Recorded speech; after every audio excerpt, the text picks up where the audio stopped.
Bismillahirrahmanirrahim. Assalamualaikum warahmatullahi wabarakatuh. Sahabat sekalian, Insan Kamil, selamat datang di channel YouTube Kokombi SGI dengan segmen Kamil, kajian mencari ilmu dengan konsep yang baru. Dan untuk sesi Kamil hari ini, insya Allah kita akan membahas satu berita yang viral dan kita akan gali terus kebenaran beritanya dan akan kita lihat menurut sudut pandang Islam, sehingga akan nanti kita paham dari konteks berita yang ada. Dan alhamdulillah kita sudah kedatangan guru kita bersama, Ustadz Abdurrahman Wahid. Assalamualaikum Ustadz. Waalaikumsalam. Sehat Ustadz? Alhamdulillah. Gimana sahabat Kamil, sehat semua? Ya, alhamdulillah sahabat Kamil. Ya, insya Allah nanti kita akan bersama dengan Ustadz untuk membahas berita dan juga nanti kita lihat dari kacamata Islam. Dan langsung aja Ustadz ya. Maka siap. Oke. Nah ini Sad, ada berita yang lagi rame Sad. Subhanallah. Ini 10 Desember ya, beberapa minggu yang lalu, bahwa ini ada seorang pejabat mungkin di Indonesia, khususnya di kota Bandung, yang beliau itu wafat atau meninggal dunia ketika hendak menjadi imam atau khatib Jumat. Jadi kronologi wali kota Bandung, Mang Odet meninggal di usia 60 tahun, jatuh saat menuju mimbar masjid. Kalau kita lihat beritanya saat ini tuh beliau tuh diminta menjadi khatib, kemudian beliau saat sudah mau naik ke mimbar setelah melaksanakan salat sunnah tiba-tiba jatuh sakit, akhirnya dinyatakan meninggal dan beliau juga tidak bisa melanjutkan untuk menjadi khatib. Dan terus jadi ada berita lainnya, ini breaking news, innalillahi, wali kota Bandung Odet M Daniel meninggal saat akan khatib salat Jumat. Nah juga ini mungkin satu lagi berita tentang ini, takbir masjid beberkan kronologi Mang Odet sebelum meninggal, kalimat terakhirnya yaitu takbiratul ihram. Subhanallah. Masya Allah ya, subhanallah. Dan itu Ustaz, jadi kalau kita lihat dari fenomena ini sih, yang bisa kita ambil hikmahnya tuh seperti apa Ustaz? Tapi yang pertama mungkin hikmah yang bisa kita ambil itu adalah sebenarnya apa yang terjadi kaitan dengan Mang Odet gitu ya. Mungkin juga sebelumnya juga ada kisah-kisah seperti ini. Jadi ada mungkin orang-orang yang memang dia mungkin di dunia tidak viral, tidak seviral yang lain gitu ya. Tetapi dia tidak minta dihormati, tidak minta dikulutuskan dan lain sebagainya. Sehingga biasa-biasa saja gitu. Bahkan mungkin ada beberapa pejabat panggilannya biasa aja. Bahkan kan beliau panggilannya emang gitu, sopan. Nah, tapi maksudnya adalah ini mungkin disinilah yang jadi pelajaran penting buat kita semuanya adalah bahwa kadang ada orang-orang yang mungkin di dunia biasa-biasa saja. Karena dia tidak ingin menonjolkan kaitan dengan hubungan dia dengan Allah Subhanahu wa taala. Sehingga ketika dia terus melakukan kebaikan-kebaikan, maka ketika meninggal dunia Allah lah yang memviralkan dia. Subhanallah gitu ya. Siapa yang tidak kaget dengan wafatnya beliau, bahkan sampai viral di mana-mana ya. Wafat seorang wali kota yang sangat diirikan oleh seluruh kaum muslimin. Apalagi beliau sebagai pejabat gitu saja posisinya. Nah, makanya saya waktu hari Sabtu pekan yang lalu kita ngadain acara doa bersama dan waktu itu pembicaranya Kiai Haji Abdullah Gimnastia. Beliau sampaikan mungkin baru aja gitu ada pejabat publik yang meninggal dunia gitu ya, ketika dia khutbah Jumat. Dan memang beliau jadi khatib Jumat itu bukan baru sekarang gitu. Jadi beliau udah terbiasa dari sebelum beliau jadi wali kota, sebelumnya wakil wali kota, sebelumnya beliau juga kaitan dengan anggota DPRD, bahkan beliau juga sempat kerja di PTDI, Partai Dirgantara Indonesia selama 16 tahun. Maka beliau memang selalu melakukan kebaikan-kebaikan itu. Dan inilah mungkin yang jadi pelajaran penting buat kita semuanya adalah apa sih kira-kira pelajarannya? Ini mungkin yang jadi pertanyaan. Inilah yang di dalam bahasa hadis itu disebutkan bahwa al-atqiya al-akhfiya. Jadi orang bertakwa tapi tersembunyi. Nah, ini adalah orang yang bertakwa tapi dia tersembunyi orang ini. Nah, kalau kita lihat ya ada kisah ya. Kisahnya menarik. Kalau saya lihat ada kisah di zaman Rasul itu kan, Rasul pernah menyampaikan kepada Umar. Umar, nanti kalau kamu ada rombongan dari Yaman, temui ada seseorang namanya Uwais Al-Qarni. Dia bukan pejabat, bukan apa-apa, tapi kata Rasulullah SAW, kalau kamu minta doa sama dia, pasti doanya dikabulkan. Nah ini kan berarti tidak terkenal. Ternyata apa kebaikannya? Ternyata beliau punya kebaikan yang mungkin tidak dimiliki oleh orang lain. Apa kebaikannya?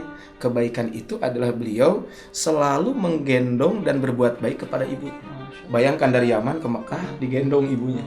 Tidak dilepaskan kecuali ketika tidur saja. Nah, inilah mungkin amaliyah yang sangat baik. Kemudian ada juga kisah ya. Kisah ini kisah pejabat. Nah, kalau tadi kan beliau memang bukan pejabat. Ya. Ini ada kisah pejabat namanya Salman Al-Farisi. Salman Al-Farisi. Mungkin sahabat Kamil tahu semua ya Salman Ya, Al-Farisi. Salman Al-Farisi. Minimal kalau dengar Salman ingatnya perang Khandaq. Iya. Nah, itu kan.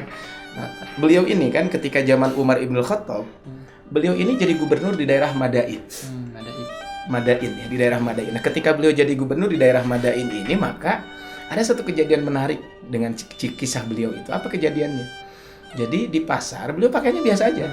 Nggak nyangka dia pejabat misalnya. Ada mungkin kalau kita mah saudagar ya, kaya raya gitu ya, pedagang gitu ya. Dia manggil, sini kamu, nih angkatin barang-barang saya ke sana. Beliau tidak mengatakan saya ini gubernur, enggak. Dia nggak banyak ngomong, angkat aja barang-barang itu. Mau diantarkan ke tempat yang dituju. Kemudian ketika beliau mengangkat barang-barang tersebut, setelah itu gimana? Setelah itu di jalan orang-orang banyak lihat. Gimana maksud lihatnya tuh? Jadi orang-orang ngacapin salam. Pak Gubernur, mungkin kalau kita gitu ya. Jadi warahmatullahi assalamualaikum Pak Gubernur. Dia kaget. Oh, jangan-jangan ini loh yang sering saya dengar tentang Salman Al-Farisi. Dan akhirnya setelah itu saudagar itu bilang, mohon maaf katanya, saya kira bukan gubernur gitu ya. Kebayang gitu ya. Jadi tidak ada pencitraan dan sebagainya. Inilah mungkin tadi pelajaran pentingnya bahwa kita kadang ya mungkin dalam konteks kebaikan bolehlah kita menampakkan kebaikan untuk memotivasi orang lain. Tapi ada kalanya mungkin ada kebaikan-kebaikan yang khusus mungkin kita saja yang tahu dengan Allah Subhanahu wa taala. Ini adalah di antara pelajaran penting yang bisa kita ambil kaitan dengan bab ini. Oke. Kalau dari ceritanya saya juga mendalami dari beberapa media. Iya. Jadi Mang Ode itu punya kebiasaan yang dia kalau punya waktu senggang beliau baca Quran sempat. Karena apa kan itu menjadi salah satu wasilah dia akhirnya wafat dengan kondisi terbaik itu Ustaz. Iya. Jadi memang juga ada kisah di zaman Umar lagi. Kisahnya tentang Mu'ad bin Jabal. Mu'ad kan seorang dai yang dikirim ke mana? Ke Yaman ya. Mu'ad bin Jabal dikirim ke Yaman di zaman Rasul. Ketika zaman Umar, beliau diangkat jadi beliau ketika itu di zaman Umar bin Khattab, beliau sedang menangis di makam Rasul. Ketika sedang menangis kata Umar, "Ma yubkika ya Mu'ad?" Apa yang menyebabkan engkau menangis wahai Mu'ad? Kata beliau, "Qo yubkini syai'un sami'tuhu min Rasul sallallahu alaihi wasallam." Saya menangis karena mendengar sesuatu dari Nabi sallallahu alaihi wasallam. Apa kata Rasul? "Inna yasirar riya syirkun." Sesungguhnya riya yang paling ringan itu adalah sebuah kesyirikan. Yang kedua kata beliau, "Wa inna man 'ada lillahi waliyan faqad barazallahu bil muharabah." Siapa yang memusuhi wali Allah Subhanahu wa taala maka sama saja dengan mengumandangkan peperangan kepada wali tersebut. Nah, inilah mungkin kaitan dengan pelajaran buat kita semuanya tadi ya, bagaimana apa yang dilakukan oleh Mang Oded itu. Maka kata Rasul dalam hadis ini, "Innallaha yuhibbul abrar al-atqiya." Allah itu mencintai orang-orang yang berbuat baik, kemudian al-atqiya orang yang bertakwa, al-akhfiya yang mana dia tidak dikenal atau menyembunyikan kebaikan itu. Makanya al-abrar, al-atqiya, al-akhfiya. Sehingga disebutkan idza ghabu lam yuftaqadu. Kalau nggak ada nggak dicari gitu. Ada orang nggak ada juga nggak penting lah gitu. Kemudian wa idza hadaru lam yud'au wa lam yu'rafu. Nah, kalau dia datang di satu tempat, orang juga nggak tahu siapa dia. Ya ternyata tadi ya, siapa Salman Al-Farisi ya. Hanya orang-orang tertentu saja mungkin yang mengenal beliau. Kemudian kata Rasul, qulubuhum masabihul huda. Tapi hati-hati mereka itu adalah merupakan penerang-penerang petunjuk. Ya. Yakhrujuna min kulli ghabra'a mudlimah. Maka dengan tadi penerang tersebut, maka mereka ibarat lentera petunjuk yang muncul di setiap bumi yang gelap. Nah, mungkin inilah di antara kelebihan yang beliau lakukan. Memang sih saya juga mendengar beberapa info ya tentang beliau gitu ya, bahwa beliau termasuk orang yang rajin tilawah Quran. Memang betul gitu ya. Bahkan dua hari sebelum wafat teman saya cerita dan kata beliau beliau memberikan 3 pesan. Salah satunya adalah quwwatus silah billah, hendaklah kita menguatkan hubungan kita dengan Allah Subhanahu wa taala. Maka kata beliau, sok yang tilawahnya belum 1 juz, ayo semangat biar tilawah 1 juz. Yang belum bisa tahajud, ayo semangat gitu ya. Dan ini juga disaksikan oleh istri beliau gitu ya, bahwa ya di antara kelebihan beliau adalah ya tadi biasa beliau selalu sholat malam. Kemudian kaitan dengan masjid, kenapa mungkin beliau meninggal di masjid? Karena beliau ahlul masjid. Itu yang mungkin jadi pelajaran. Makanya disinilah al-atqiya, al-akhfiya. Ini mungkin harus jadi pelajaran penting buat kita semuanya. Jadi tidak mungkin ujug-ujug wafat seperti itu. Betul, karena kan ada istilah begini, seseorang itu akan diwafatkan tergantung kebiasaannya kan seperti itu. Dan orang akan dibangkitkan ketika terakhir dia wafat. Kebayang gitu ya. Beliau ini kan betul tadi memang Jadi beliau itu datang beberapa menit sebelum azan, kemudian beliau masuk ke ruang DKM, kemudian ngobrol sebentar, naik ke atas, beliau mau sholat sunnah baru takbiratul ihram dan langsung jatuh.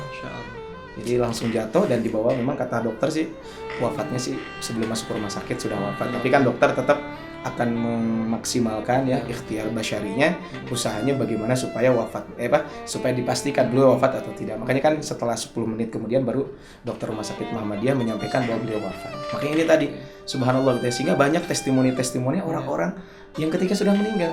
Ada seorang ibu cerita gitu. Si ibu ini cerita, Mang itu katanya selalu membantu saya, padahal saya bukan orang pejabat, bukan terkenal, tapi beliau selalu membantu. Putrinya beliau cerita bahwa katanya beliau tuh kadang membeli sesuatu yang tidak butuh oleh beliau, tapi tujuannya membantu aja gitu. Membantu. Makanya tadi ya, kalau kita pingin meninggal seperti tadi, maka kalau dilihat di sini gitu ya, kaitan dengan bab ini, maka berarti kita tadi harus memiliki al-atqiyah al-akhfiyah. Nah, kalau kita lihat dari hadis tadi ya, al-atqiyah al-akhfiyah itu ada 3 indikatornya. Kalau lihat dari hadis tadi kan, al-atqiyah al-akhfiyah, kemudian al-atqiyah akhfiyah al-abriyah, kan gitu, orang baik tersebut. Apa indikatornya? 1, hendaklah dia memiliki keimanan dan akidah yang benar serta kuat.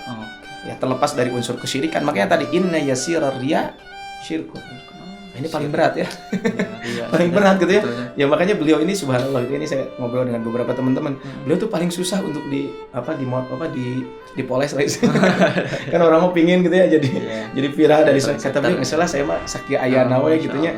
Insyaallah dan bahasa Sunda mah tidak akan ketukar gitu ya. Nah, ini tadi. Makanya disinilah kita harus memperkuat keimanan, memperkuat akidah, jangan sampai ada syirik. Karena syirik ini dalam tazkiyatun nafs disebutkan sumber segala keburukan itu syirik. Contoh gini, kalau kita riya kan ibadah pasti nggak bakalan benar kerjanya. Ke masjid ya karena pingin dipuji. Kan seperti itu. Nah, ini yang pertama. Yang kedua adalah orang tersebut adalah selalu senantiasa mendekatkan diri kepada Allah Subhanahu wa taala sehingga mereka dikasihi dan dicintai. Kan disebutkan ala inna awliya Allahi la khaufun alaihim wa lahum yahzanun. Ketahuilah bahwa sesungguhnya wali Allah itu tidak merasa takut dan tidak bersedih. Siapakah wali Allah itu? Alladzina amanu wa kanu yattaqun. Dia orang beriman dan bertakwa. Nah, iman ini kan berarti bukan hanya tadi akidah, tapi iman itu adalah bagaimana buktinya ketika dia melakukan kebaikan-kebaikan itu gitu ya. Makanya kan dalam hadis qudsi disebutkan ketika ada amalan yang paling dicintai oleh Allah itu kan amalan wajib kan. Kemudian setelah dia amalan wajib, kemudian dia melakukan amal sunnah kan. Ketika dia melakukan amal sunnah terus-menerus, maka sampai dia mencintainya. Kalau sudah dicintainya ya subhanallah. Kalau kita sudah kalau Allah sudah cinta, ya udah, apapun akan selalu mendapatkan pertolongan Allah Subhanahu wa taala. Yang ketiga adalah, ini juga penting buat kita semuanya, hendaklah mereka adalah orang-orang yang tulus ikhlas dalam agama. Sembah sujud mereka, kebaikan mereka adalah bukan untuk cari popularitas, tapi sembah sujud mereka adalah tujuannya untuk apa?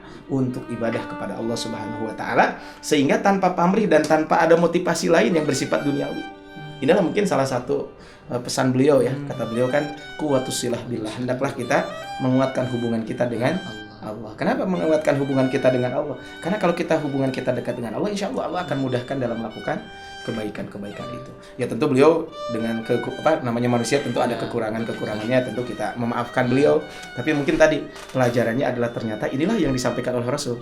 Innallaha yuhibbul abrar al-atqiya al-akhfiyah. Ini subhanallah ya, kaitan dengan bab ini. Ya luar biasa saja. Itulah teman-teman insan kamil sekalian, berita yang kita dapatkan akhir-akhir viral ternyata penuh hikmah. Apalagi ketika kita tahu ternyata ya tidak serta-merta gitu ya, setiap orang tuh wafat dengan kondisi terbaik, pasti ada amalan-amalan yang dia lakukan gitu. Dan tadi konteksnya. Dan sekian untuk video kali ini, edisi Kamil yang pertama tentang berita wafatnya seorang pejabat dengan kondisi terbaik, yaitu ketika hendak menjadi khotib, dan juga kalimat terakhirnya adalah takbiratul ihram. Luar biasa. Jadi semoga menjadi inspirasi bagi kita semua, dan terus untuk juga kuat keimanan kita kepada Allah dan terus berinteraksi dengan Al-Quran. Dan insan kamil jangan lupa untuk like, subscribe, dan share video ini jika bermanfaat, dan insyaallah kita akan ketemu di next video. Assalamualaikum warahmatullahi wabarakatuh. Waalaikumsalam warahmatullahi wabarakatuh.